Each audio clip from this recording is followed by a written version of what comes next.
Doctor Vinita, आज भी बहुत से लोग घरेलू इलाज पर ज्यादा ध्यान देते हैं। क्या स्लिप डिस्क की समस्या में कुछ घरेलू उपाय हैं जिनकी सहायता से इस समस्या से निजात पाई जा सकती है? पेन एक सिम्टम है, इसे इग्नोर ना करें। जब भी आपको नेक पेन या बैक पेन आए, आप रेस्ट करें, एक्सर्शन ना करें, कंप्लीट बेड रेस्ट नहीं लें, आपको रेस्ट लेना है। आप एलएस बेल्ट लगा के मूवमेंट कर सकते हैं। लेडीज जैसे किचन में ज्यादा देर का वर्क होता है मॉर्निंग में, तो आप एलएस बेल्ट लगा लीजिए। अगर आप ड्राइव कर रहे हैं उस समय आप बेल्ट लगा सकते हैं। आपको प्रॉपर प्रिकॉशंस लेनी है ताकि वो पेन एग्रीवेट नहीं हो। जैसे फॉरवर्ड बेंडिंग वाली एक्टिविटीज आप अवॉइड करिए, बहुत ज्यादा स्टैंडिंग मत करिए। उस समय आप अपनी एक्सरसाइज को ब्रेक दे सकते हैं, आप जिम से ब्रेक ले सकते हैं।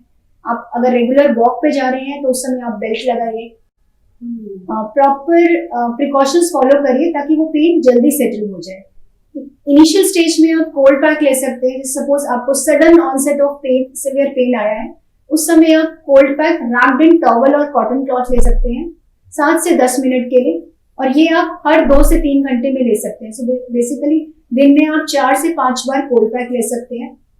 2 दिन के बाद पेन की इंटेंसिटी जब कम हो गई है तब आप हॉट पैक पे स्विच कर सकते हैं। सिमिलरली हॉट पैक भी आप 3 से 4 बार ले सकते हैं 10 से 15 मिनट के लिए। अगर आपको पेन में रिलीफ नहीं आ रहा है तो आप किसी फिजियोथेरेपिस्ट से कंसल्ट कर सकते हैं।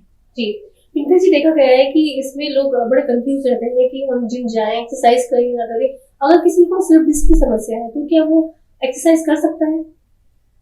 देखिए, एक्सरसाइजेज जो हैं उनको कंप्लीट गाइडेंस में करनी है, क्योंकि जिम में जाएंगे फिर से वो वेट, यूजुअली जिम में वेट लिफ्टिंग के टाइम पे स्लिप डिस्क की प्रॉब्लम आती है। सो अगेन जाके हेवी एक्सरसाइज स्टार्ट कर स्पाइन पे जोर पड़ेगा, फिर स्पाइन पे हो सकता है डिस्क 25% ही निकला हो, लेकिन अगर आपने दोबारा से बिना मसल्स को स्ट्रेंथन करे दोबारा से वेट लिफ्टिंग स्टार्ट कर दी तो हो सकता है डिस्क कंप्लीटली बाहर आ जाए और आप सर्जरी में भी एंड अप कर सकते हैं। सो छोटी सी लापरवाही आपको सर्जरी तक ले जा सकती है। इसीलिए बहुत इंपॉर्टेंट है कि जब भी स्लिप डिस्क की प्रॉब्लम है उस समय आप एक्सरसाइज से ब्रेक लीजिए और फिजियोथेरेपी गाइडेंस में ही एक्सरसाइज करिए। डॉक्टर विनीता, कहते हैं योग कई बीमारियों की समस्याओं का समाधान है। स्लिप डिस्क की समस्या में योग कितना महत्वपूर्ण है और इस समस्या में रोगी को क्या क्या सावधानियां बरतनी बेहद जरूरी है, ये आप हमें समझाइए। योग का जनरल फिटनेस में बहुत महत्वपूर्ण रोल है, लेकिन जब आपको कोई मेडिकल कंडीशन है जैसे स्लिप डिस्क, तो आप एक्सरसाइजेस फिजियोथेरेपी गाइडेंस में करिए। उस समय हम योगा के लिए एडवाइस नहीं करते, उसके कुछ कारण हैं। फिजियोथेरेपी में बेसिकली एक्सरसाइजेस कस्टमाइज्ड होती है, दैट इज पेशेंट की मेडिकल कंडीशन के अकॉर्डिंगली एक्सरसाइज कराई जाती है। एक्सरसाइज डोज बेस्ड होती है। जैसे एलोपैथी में मेडिसिन जब हम प्रिस्क्राइब करते हैं तो उसकी एक डोज होती है। सिमिलरली फिजियोथेरेपी में एक्सरसाइज की भी एक डोजेज होती है, जिसमें पेशेंट को कितनी रेपिटेशंस करनी है, जैसे नंबर ऑफ टाइम करना है एक्सरसाइज को, उसकी फ्रीक्वेंसी क्या रखनी है, दिन में कितनी बार करनी है एक्सरसाइजेस, होल्ड टाइम कितना रखना है। सो बेसिकली पेशेंट की कंडीशन के अकॉर्डिंग हम डोजेज चेंज करते हैं। सपोज एक पर्टिकुलर एक्सरसाइज है, वो पेशेंट आज नहीं कर पा रहे, तो आज की जो डोज है, सपोज मेरी पेशेंट को 5 रेपिटेशंस मुझे करानी है, बट पेशेंट 5 रेपिटेशंस नहीं कर पा रहे, सो मैं डोज कम कर दूंगी। पेशेंट को अगर थोड़ी सी दिक्कत हो रही है तो मैं उसका होल्ड टाइम कम कर दूंगी। सो बेसिकली सेम एक्सरसाइज कई बार उसका जो नॉर्मल हमें जितनी करानी होती है, सपोज 5 रेपिटेशंस करानी है और 5 सेकेंड्स का होल्ड टाइम कराना है, उसको हमें अचीव करने में कई बार हमें 1 वीक तक लग जाता है, क्योंकि धीरे धीरे मैं डोज बढ़ाऊंगी, उतना ही करवाएंगे जितना पेशेंट टॉलरेट कर पा रहा है। सो ये सब चीजें योगा में पॉसिबल नहीं होती हैं।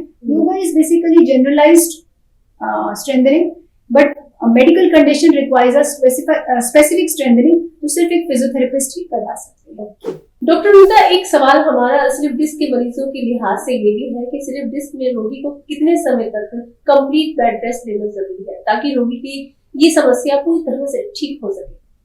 स्लिप डिस्क में पेशेंट को कंप्लीट बेड रेस्ट नहीं लेना है, रेस्ट लेना है, ना कि complete bed rest. Complete bed rest के अपने डिसएडवांटेजेस हैं। कंप्लीट बेड रेस्ट से स्पाइन मसल्स बहुत जल्दी वीक हो जाती हैं। एक्चुअली डिस्क की जब हम चलते हैं तो स्पाइन की लोडिंग होती है।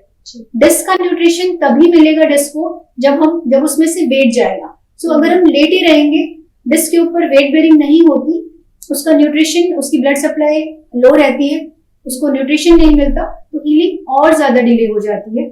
सेकेंड साइड इफेक्ट रहता है कि मसल्स वीक हो जाती है। सो कंप्लीट बेड रेस्ट तो बिल्कुल अवॉइड करना है आपको। इनफैक्ट डे 1 से हम पेशेंट को चलने के लिए बोलते हैं, लेकिन प्रिकॉशन के साथ बेसिकली एलएस बेल्ट लगा के आप चलिए जी। कंप्लीट रेस्ट नहीं लेना है आप, मतलब रेस्ट लीजिए, कंप्लीट बेड रेस्ट मत लीजिए।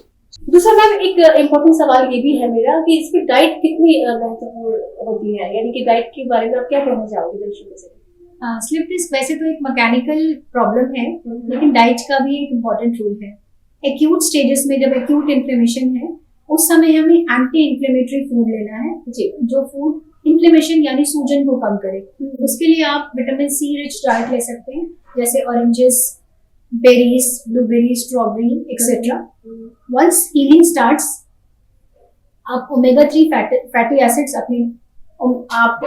फैटी एसिड्स अपनी डाइट में इंक्लूड करें। ये इजीली मिलते हैं अखरोट, बादाम, फ्लेक्सीड्स में।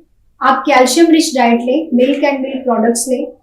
प्रोटीन रिच डाइट आप अपनी डाइट में इंक्लूड करिए, जिसमें एनिमल प्रोटीन्स का इंपॉर्टेंस ज्यादा है, एग्जाम्पल लेंटिल्स एक्सेट्रा।